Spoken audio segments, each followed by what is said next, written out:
Josh Simons. Hello, Aaron. How you doing? I'm doing very well, sir. How about yourself? I'm good. It's the end of a Monday, so Mondays are always fun ways to start the week. But at the end of it now, and get to spend the next hour with you. Good. I'm glad you're at the end of your Monday because I'm at the start of my Monday as we are on opposite ends of the earth right now. I'm in the UK, you're in Australia. What's the weather like there? It's terrible. It's like London weather right now. It's been Really? a really cold winter, and not too rainy though, which is good. But it has been windy and a bit gross. Well, that makes me feel a little bit better. So thank you for lightening up my Monday. Pleasure to have you on, my friend. We've actually, in the background, viewers won't know this, but we arranged this a couple of times. It's good to get you on and have the time. A quick whistle-stop tour, Leadership Unplugged, for those who are new to the podcast or watching on YouTube. The general idea, and I say this every time, is that we want a sort of raw and unfiltered look and conversation with leaders and get their thoughts on leadership in whatever direction they might want to take that conversation in, whether it's people, finances, operations, wherever it might be. So we have spoken very little. We're going into this quite wide-eyed, open dialogue. And I'm excited to see where we end up. If you're interested in this episode, please check out the other episodes. Comment on some of the stuff that we're posting out on social media, as engage in the conversation. That's the whole point. We'll have Josh's LinkedIn and my LinkedIn, links to our website, etc. So check us out in more detail if you're interested. Enough of the marketing. Let's dive in, shall we, Josh? I'm gonna start by asking you just a bit about yourself and your background and sort of how you came about to where you are now. Yeah, I think my background is, at least as far as the public is sort of concerned and can see and track online and all that, sort of extends back to an artist project. So I was in a band in the late 2000s that did quite well in Australia and then absolutely terribly everywhere else. And that was actually sort of what led me to create Vampr, which is a social professional network for people who make music and work in that world. But I guess, prior to that, I was born in England, raised in Australia, lived most recently in the States. So I've sort of been around and seen the industry from, in a few different geographical regions. I've always been fascinated by the industry. My grandparents were very deeply involved in the music world. My grandpa started what is now Universal Music Publishing Group. Wow. My dad was a publisher for people like Paul McCartney. And so I was, it was probably always inevitable that I was going to go into the music business. But yeah, I guess I started as an artist. So I was on the other side of the table, so to speak. And that was great. I mean, that was a real, we were an independent act, but we had some mainstream success in Australia. And so that's probably where I had my first taste of business, because I ended up running my own label, my own publishing company to administer my own stuff. And that was probably my first, as I say, taste of what it means to run a business. What does it mean to build a team? What does it mean to do all the administrative parts that are absolutely necessary to collect income and run it properly? And so that, in a very high level, that's sort of my background. You can see some stuff in the background that speaks to that, from artwork to releases and things like that. Yeah, that's very good.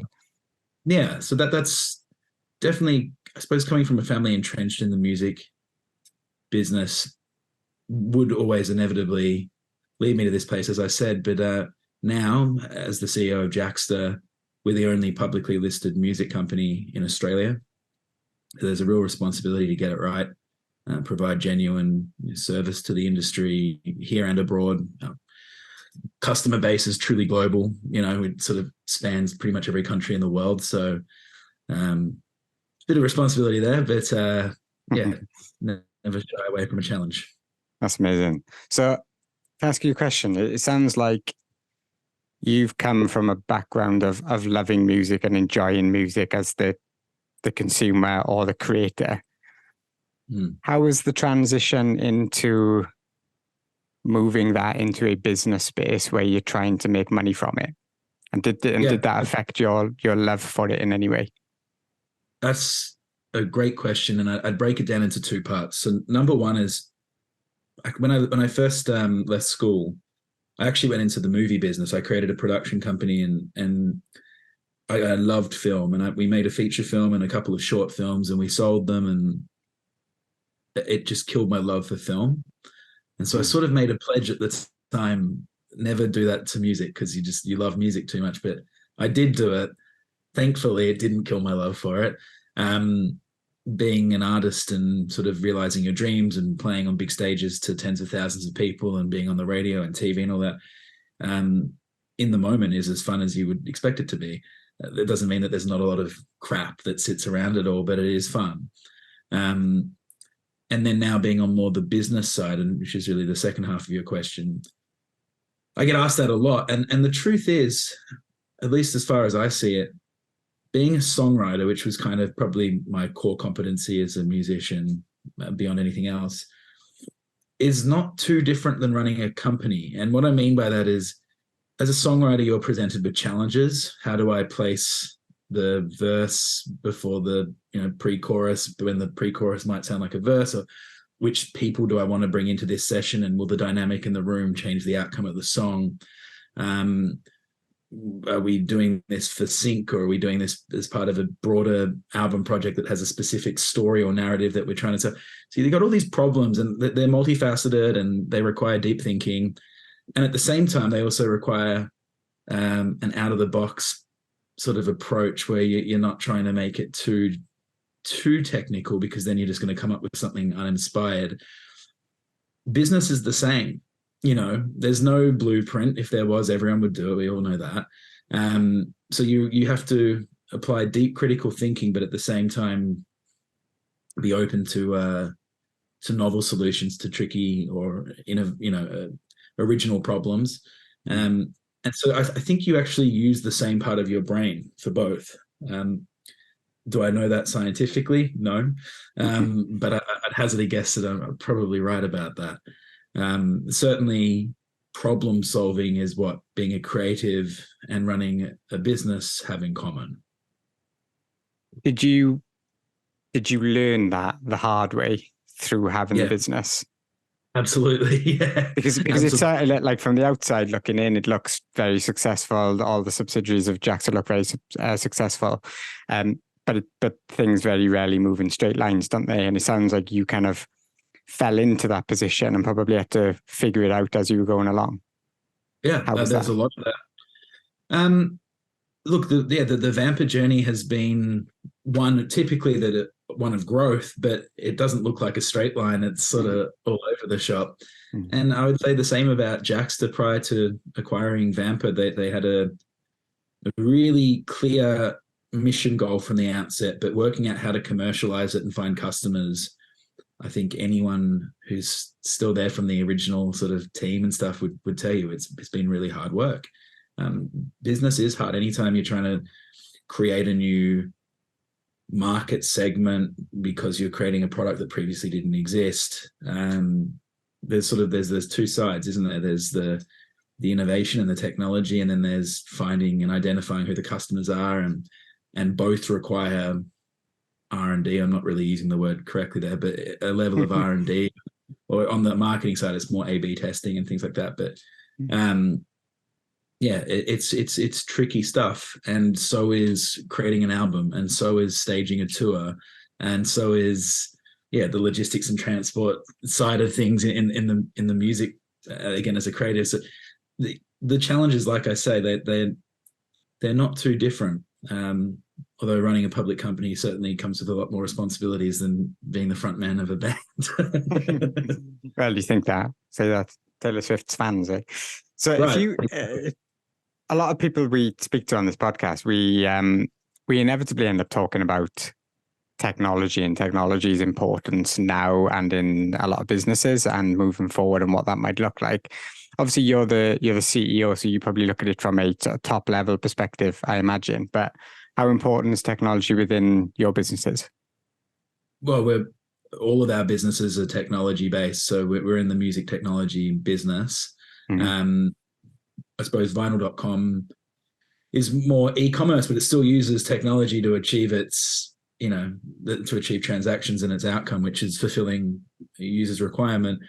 So I view it all through a technology lens, like 100% of it, frankly. And I still maintain very close connection to the product team. So I think it's essential for a business at the stage that we're at that the product really is at the heart of everything.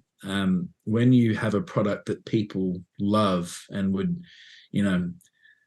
jump over coals to get it out of your hands, that's when you're onto a real winner. And that's what we're always pursuing. In each subsidiary, I'd say there's some way to go to true. I mean, and I guess the technical term there is product market fit, right?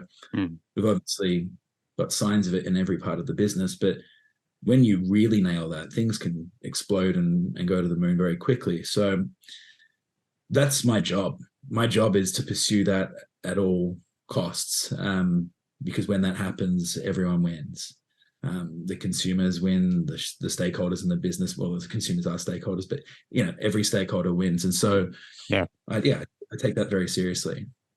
So, if there was other leaders listening to this now, your CEO in job title, how important is it, do you think, that your understanding of technology in terms of the granular, or just understanding how technology can allow you to get from point A to point B? Like, how much do you need to understand it, if that makes sense? Yeah, no, it's a great question. And it's funny because we're considering this the other day, and I won't bore you in the scenario, but we were talking about, how necessary is it for someone right at the top to really have a good grasp on technology? And I think, the short answer is it's absolutely essential. At the very least, whether you write code or not, you need to have a mechanical brain. Technology is sort of, again, we use it to solve problems, right? It creates shortcuts to things that would otherwise be very manual. You take Vampr, for example, what I'm wearing. Vampr is a social professional network to connect musicians so that we like to say the Pauls and the Johns of the world can be connected in a far quicker time frame than would otherwise happen in the real world, which is planes, trains, automobiles. It's spending money in large music cities that you probably can't afford to live in while you're making nothing. It's hoping that someone approaches you in the back of the club and offers you a deal that changes your life and the adventure of a lifetime, all those sorts of things. If we can use technology, that was the premise for creating Vampr, was like, how do we take that from being 5 years, which is about how long it takes people to find their tribe and their little network.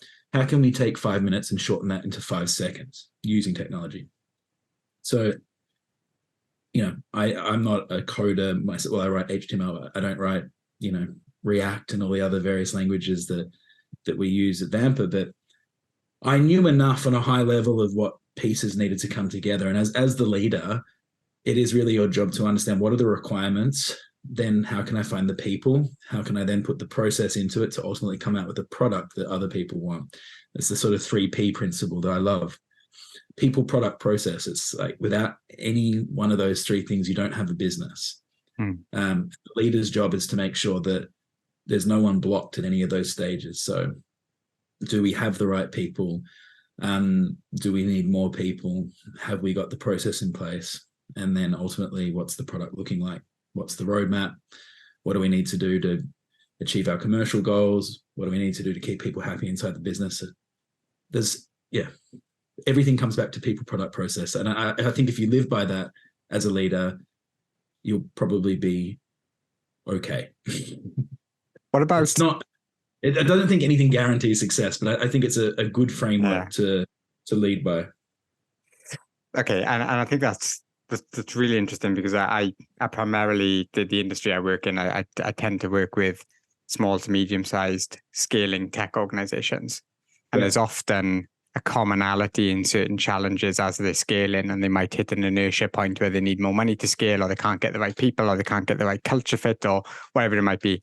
Product's not going in the direction they wanted to. They've accrued a lot of technical debt in the past, et cetera, et cetera. So I guess my question is, as the leader, you're kind of standing at the top of the ship, looking out for the iceberg, aren't you, at all times? Yeah. And while the crew are, moving the boat. How do you get ahead of those things? Like, how do you stay on top of all of those? You say people, product, process. That's massive, isn't it? There's so much to each individual part of that. So how do you manage and maintain and keep on top of each of those individual things as a leader? How do you keep view on all of it, and how do you execute against it well? We do quite a lot of role playing in our business. So, that will be me and my top executives working through various scenarios. I don't like to be reactive, but, sometimes of those three Ps, one of them is going to be more obviously in need of attention than the other. And so then you start there. And then, as I say, a bit of role playing, a lot of critical thinking. I think every leader probably spends several hours of the day, hopefully, reading, learning, and then applying what you've just learned or what you've just absorbed to your own situation. And then that can inspire, I haven't thought of this particular, problem or this particular roadblock or what have you. And so I certainly make that a big function of every day. I would say I probably spend a couple of hours a day reading minimum. And then applying, as I say, applying those learnings back to the state of affairs as we understand them. I mean, as the leader, you know most parts of your business, if not all of them, quite intimately. I don't know exactly what the social media person might be doing tomorrow, but I certainly have access to it if I need it. But I understand the general purpose of the role and why it exists and the outcomes that I want to see. And I generally, between departments, will approve things like KPIs and understanding what we're tracking and what we're looking at and what's a successful conversion. And then I guess to get to the bottom of that, you're then looking for like, well, is this working effectively? And so quite often, just doing a sense check, particularly again with sort of the key leaders in the team of, how's the team going? Do you have any concerns? What are those concerns? And then if they seem valid, and then working through in my mind, okay, well, what's the consequence of that? It's kind of risk analysis in some way, isn't it? And yeah, but my mind's always on. I'm pretty sure every CEO would probably agree with that, is that they're always, that you live it, you breathe it, right? Much to the dismay of our spouses. But we do live it and breathe it. Yeah, I hope that answers the question. Probably a bit of a roundabout answer, but as I say, role playing, critical thinking, reading, and just being generally inspired by the world typically, I think, helps you stay somewhat ahead. But there's things that you can never see. Like, no one saw the tech downturn of 2022 coming, and that was a critical threat to our business. But we turned lemons into lemonade. And we found a way to keep us not only alive, but now out there as a public vehicle. It's clever thinking. But it requires the input of lots of people. And I could never take credit for all of that. I rely on a team of people that I trust. I guess, trust, if we think about it, is got to trust the people around you, and you got to be aligned and have the same objectives, because otherwise, you're probably not going to be able to see quite so far ahead. Yeah. Because you alluded there to the mindset, sorry, of a CEO and living and breathing it. I've got two questions on that. Is that intrinsically linked to the fact that you love music, and therefore you're automatically going to live and breathe it because you love it and you care about it?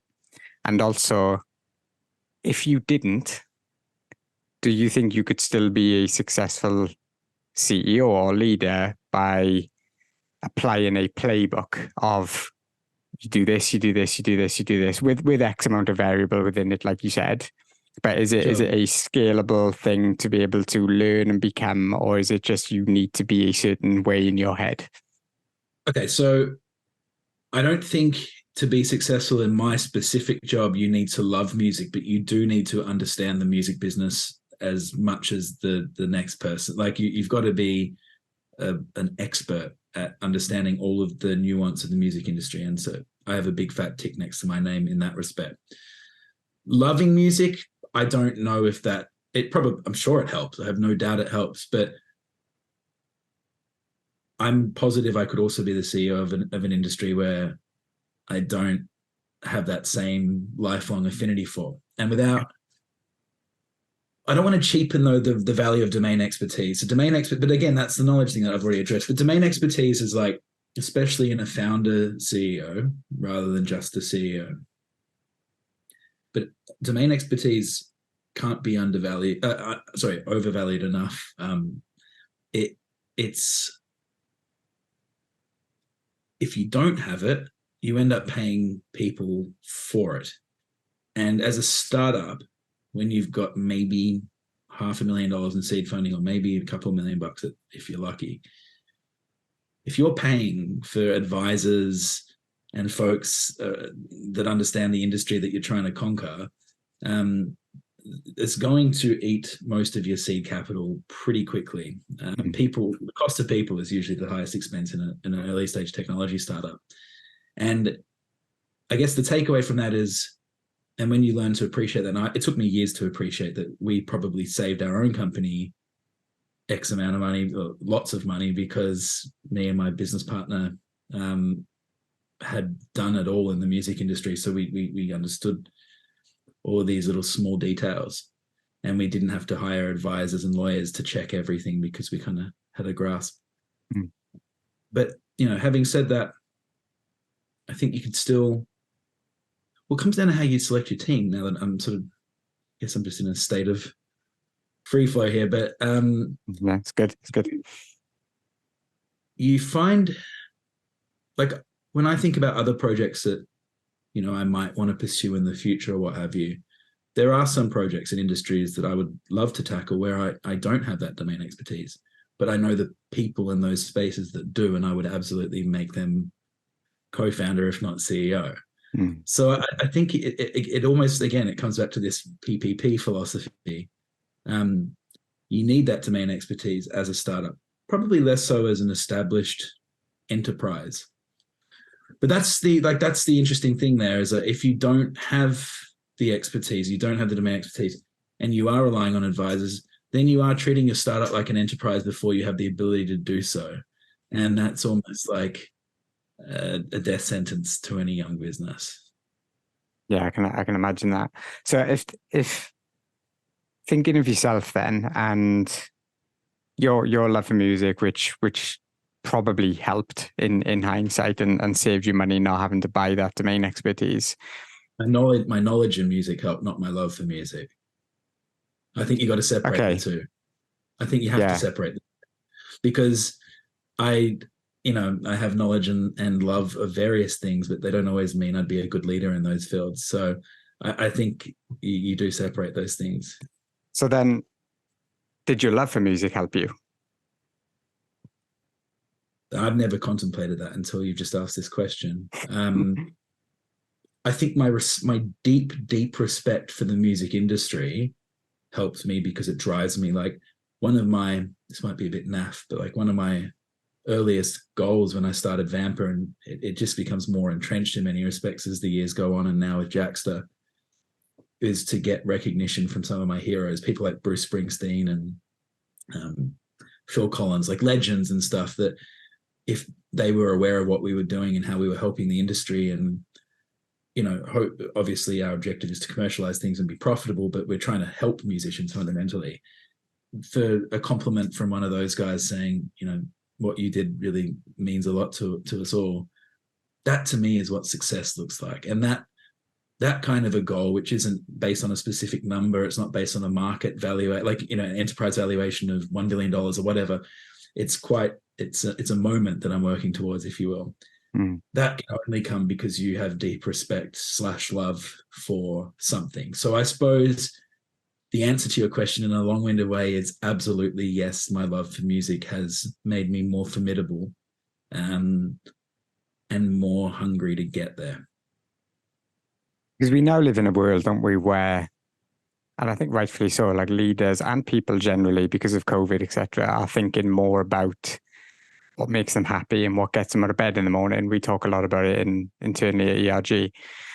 And we think about what gets us out of bed in the morning, what makes us happy, what's what's going to drive us, what's our purpose, what's our work-life balance, if that even exists, what is the culture of our world. And some of those things have been questioned because of COVID, and rightfully so, but it still feels like we're trying to figure a lot of those things out.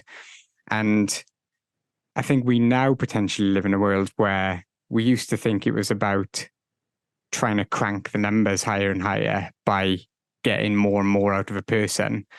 And now we maybe think about how we can get more and more out of a person by them being incentivized in the right ways because they care about what they do. And maybe that's how you get more productive people. And if they had a better work-life balance, ironically, that would mean that they'd be more productive if they worked less, as a really obvious example.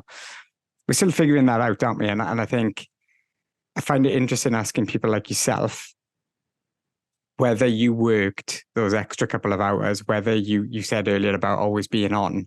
Maybe a part of you always being on is because you have a care and respect for the industry that you're in, and that's why it's always on, or whether that's just the CEO in you that would apply to another company. Does that make sense?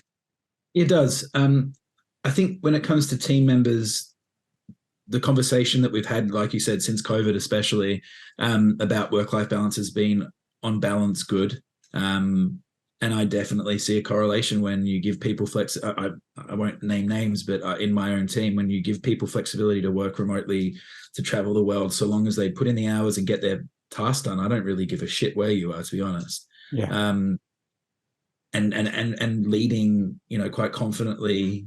I wouldn't say by example, because I'm usually actually quite stable in terms of where I'm physically located, but letting others know that that's acceptable and fine has served us very well. It's helped us attract better talent than we could afford if we were just paying them a straight wage. So I'd say that as it relates to the top dog, like the leader, work-life balance probably should exist, but almost never does exist. I don't know a successful founder or CEO who's not in some ways always switched on. Just this weekend, I went away with my family to the countryside and visited some other relatives I haven't seen for a while. And I made a real point of being in the room and present while I'm with them. But anytime I ducked off to the bedroom or whatever, I'm working on contracts, I'm working on presentations. In the car to and from, I was doing work. I wouldn't have it any other way, but that's not for everyone. And not everyone's meant to be a CEO. That's the other thing sometimes, whether it's colleagues or friends or observers, who ask about my sort of commitment and I suppose hustle, for lack of a better word. It's not something to be necessarily proud of. I know some, like your Gary V's or whatever will go out there and sort of talk about, they'll wear it like a badge of honor. I don't wear it like a badge of honor. It's how I'm wired, in many respects. I wish I wasn't wired like that, because I'd probably be able to enjoy some other things that other folks get to enjoy, but I just love it. So I don't see it as a gift or a curse. It's just how I'm wired. I happen to be pretty okay at it. And that's fine. And thank God, because, and this was the point I was going to start with, I'm a shareholder. So my family's security is all tied up into the performance of this business. Why wouldn't I give it? Like, why wouldn't I care? You know what I'm saying? Yeah. Yeah. So that's how I see it. And some employees are shareholders and some employees aren't, and some work harder and longer and they may or may not be shareholders, and vice versa. Like, again, it's all how you're wired, but I definitely think valuing work-life balance when it comes to your team members is super, super important and critical to getting the results that I need to win as a leader, but they don't apply to me.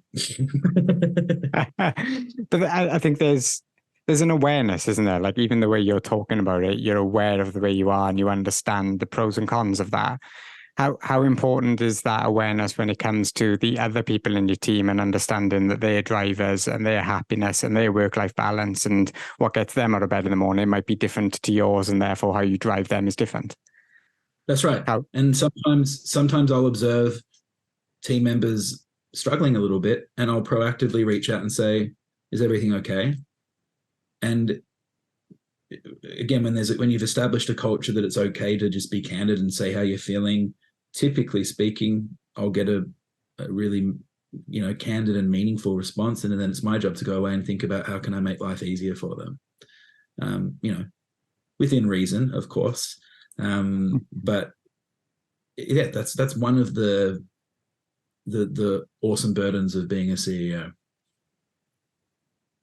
A question I asked another guest recently, and I think a lot of viewers and listeners liked it because we often talk about the positives. We talk about Vampr scaling really well and doing well, and you doing a good job and understanding the positives of how to scale a company and what good looks like. We alluded earlier to the fact that that's never a straight line. How do you, I'd phrase this differently, people management in my own experience is great when things are going well. And it's probably one of the most rewarding things you can do, and seeing people be successful. People managing when things aren't going well is horrendous and makes me want to cry a little bit. Yeah. How do you tackle underperformance or managing underperformance or even spotting underperformance and trying to get ahead of it? What's your solution around those things?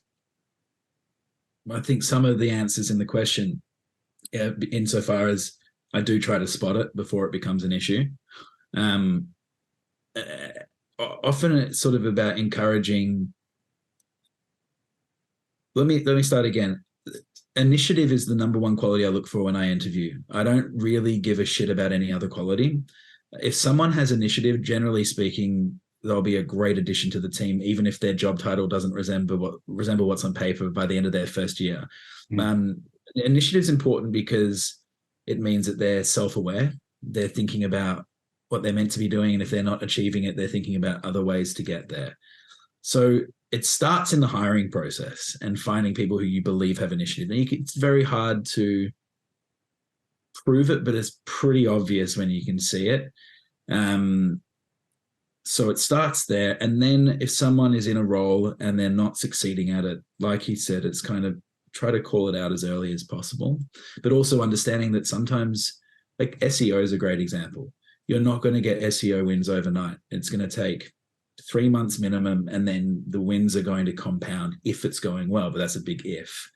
So in a case like that, if you've got to give someone a few months, and it's very hard to try and get ahead of that because you understand in that particular instance, it's going to take time. And then if they're doing a good job, it will compound.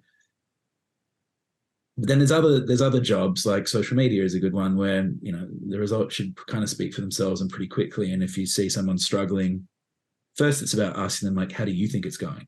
And again, if they have initiative, their response will be, well, I don't think it's working. And then the next question is, well, what are you going to do to change that? Or it's not even what are you going to do, it's have you given any thought to what a better system might be or a better process might be?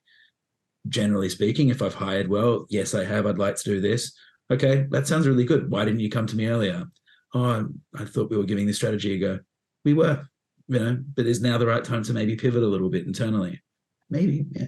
And so it's got to do it on a case-by-case basis, but you don't want to knock people down. I know some people in more sales-focused businesses will have a philosophy of to hire fast, fire fast, and that probably does apply in businesses that are sort of sales-heavy. But sales is it's only one component of what we do. Obviously, we've got different business models for each of our subsidiaries, so it's not one size fits all approach. But do you try to be scientific with understanding whether somebody is performing well or not performing well? Like, you have a metric for what good looks like, and therefore that's the thing you lean on. If you were having a conversation with Joanne or Dave and you would say, your numbers don't look right, have you seen this? What do you think about it? What are we going to do moving forward? How are we going to improve it, etc.? Or are you relying more on human trust of that person looks like they're not working as hard, or do you rely on metrics, basically? It is both. It totally depends on the situation. It's got to be careful what you say, but I can think of times where I've spotted a few things, let's call them signals, that suggest that someone's heart isn't in the game. And I'll generally speak to folks that work around them, sometimes usually above, but certainly also around as well, and get an understanding is that instinct correct? And then if it is, then you have a chat with the person, see what's going on. But when it comes to like straight up, are we getting enough impressions to ensure that our user acquisition goals are being met? Blah, blah, blah, blah, blah. And is that being driven organically, or is it being driven through paid? Or that's more scientific, and that's easier to manage, because if you're all in alignment at the start of a financial year or calendar year, and you've got your goals set, and you set the goals as a team with input from the executives who are going to be driving those parts of the business, it doesn't generally lead to too much conflict at all, because if we've chosen those KPIs together, we've chosen those stretch targets together, and if we're falling short, it's less about how dare you fall short and more about, were we unrealistic? What do we need to change? So yeah, again, sorry to disappoint, but I think the answer is both, and it just totally depends on the circumstance. No, I think it's a good answer. I find personally, in my own experience managing people, I find part of the challenge is defining what the numbers should look like when you don't necessarily know what the numbers are going to end up looking like. Yeah. But then how do you tackle that? So we've got that right now. So we've got this brand new business, vinyl.com. We've seen early growth. We understand the general trajectory. We know what linear growth looks like. We know what we'd like it to look like, in the best case scenario. But the reality is whatever the numbers actually end up being will be neither of those two outcomes. They'll be somewhere in between. And the way to or keep everyone on board is to do quarterly retrospectives where you're actually looking at, those projections that you set at the start of a financial year, and you go, how are we tracking so far? Now, if you're on track, probably leave it as is, and we got it right. But probably the likelihood of that, again, it's low. You end up just refocusing or adjusting the expectations, and we need to understand why. So if we're underperforming, you got to understand, why are we underperforming? Is that a product problem? Is it a market problem? Did we overestimate? Which part of the model did we overestimate? Things are going really well. It's a much better position to be in, obviously. But you still want to update your targets, because then you want to incentivize the team to shoot higher and run faster. So yeah, quarterly retros are really important. We do it in every part of the business. The tech team does a quarterly retro, marketing does a quarterly retro, product and financial do a quarterly retro to make sure that there's fit there still. And yeah, retrospectives, they're quite effective. Would you do that? I'm not a big fan of like heaps of meetings, and in fact, I'm quite anti meetings, but I do think those quarterly ones are really important, because it does give a chance for the various departments to actually come together or observe the challenges that each other have had, and just refocus. Crucial. Is that a collaborative event then, or a more dictatorial, if that's a word? No, I try to empower my department heads to run their own departments. So they will each have their own style. Some of it will be informed by their interactions with me. I do believe that things generally come from the top. But I also believe in treating everyone with respect, and part of giving people respect is letting them do things their own way. So each retro takes a slightly different form and format. And I'm just almost a gleeful participant who's taking all that information away. And then, what we talked about 20 minutes ago, using some critical thinking and trying to spot the icebergs and understand if there's some deficiencies as a result of what I've seen here, or, when you look at the troubles that maybe tech's having and combine them with some of the marketing troubles, you can see opportunities, and you can go, oh, okay, well, actually, if we change that over there, that might really simplify workflow over there. And for me, it's a great, it's quite a joy. It's one of the more fun parts of the process. That's good. It's really insightful. I'm conscious of time, because I think we've got about 10 minutes left. So I've got a few more questions I want to ask, but I want to look forward. And it's been great to get an insight on you and your company, and some of the wins and how to go about them. I think that's really insightful. If we're looking forward, 3 parts to this. You're a technology business, so I'd be interested in your thoughts on tech moving forward, the companies moving forward, and then Josh Simons, the individual, moving forward, and what the world looks like for you. Yeah. So let's start with the tech. I was reading an article on LinkedIn this morning. I think they've just released LinkedIn AI writing for messages, and lots of people kicking off with lots of opinions. Is generative AI overhyped? Is it a thing? Is that the only thing? What's your thoughts on tech moving forward? I think there's never been a more exciting time to be alive as someone who works in technology. I think the world's in a bit of trouble at the moment with, democracy is being challenged. Markets, inflation's just not good in the Western world, full stop, and markets are responding weirdly, and it's really hard to predict where things are going. Technology, however, is inspiring. And I said this to my wife over the weekend. I just love working in technology because technology really can make everything else that feels quite grim and scary acceptable, especially when that technology is helping to make lives easier. And generative AI is a good example. Is it overhyped? No, I think it's probably the biggest invention of our lifetimes. I use it and rely on it all the time. It's amazing how quickly you can adopt things and they become indispensable. I think that's that's a classic example of like straight out the box product market fit, and look at the user adoption, like skyrockets immediately. That's cool as shit. So we're looking at ways to use AI across our various businesses, but not at the cost of our existing mission. Thankfully, our business model is quite defensible from that particular technology. So doesn't matter how intelligent these LLMs get, you couldn't go on there and say, find me a guitarist in Chile who's 20, listens to Pink Floyd, Eminem, and tell me their address and get me their contact details.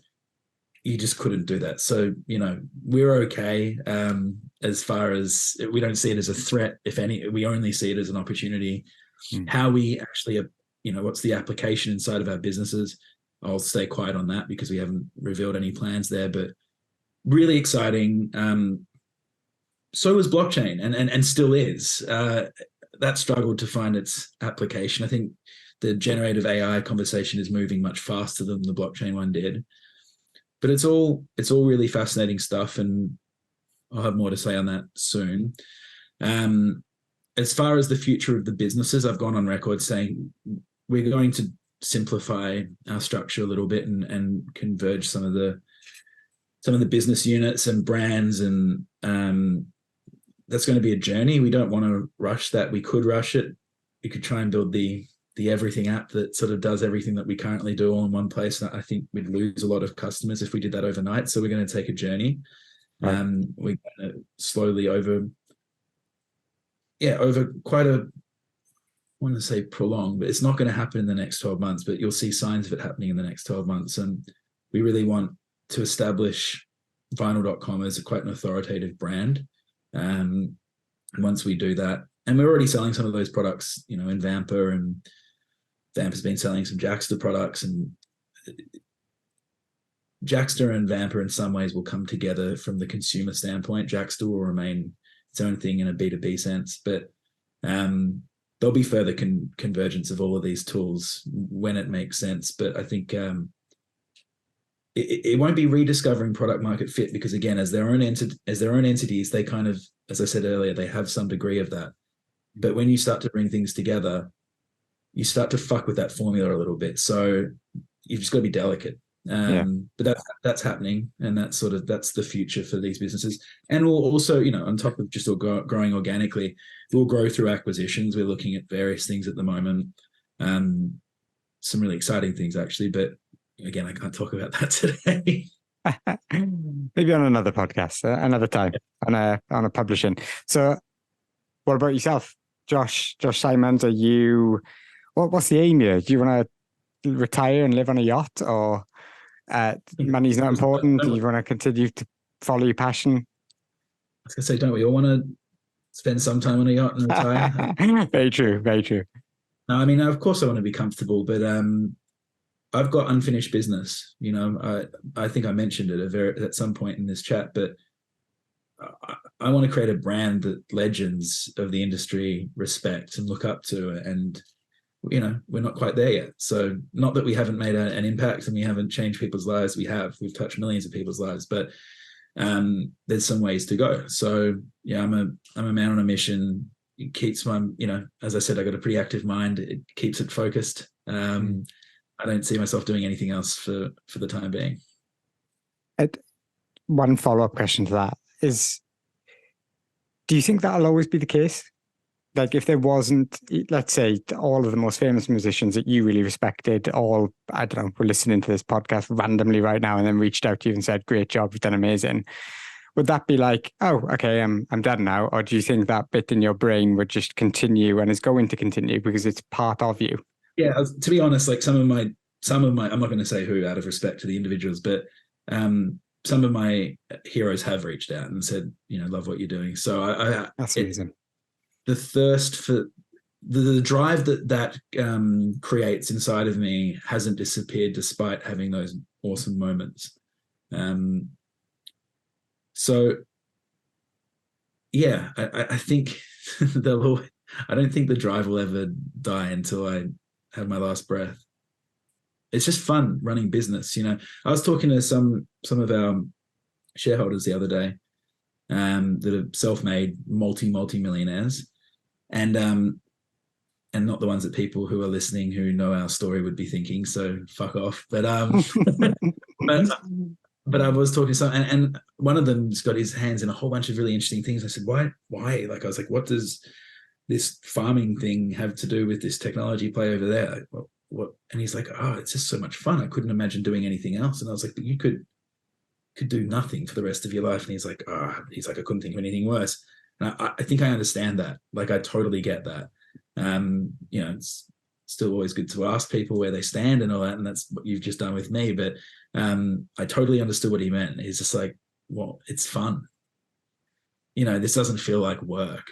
It's just, I'm alive. And doing what I do.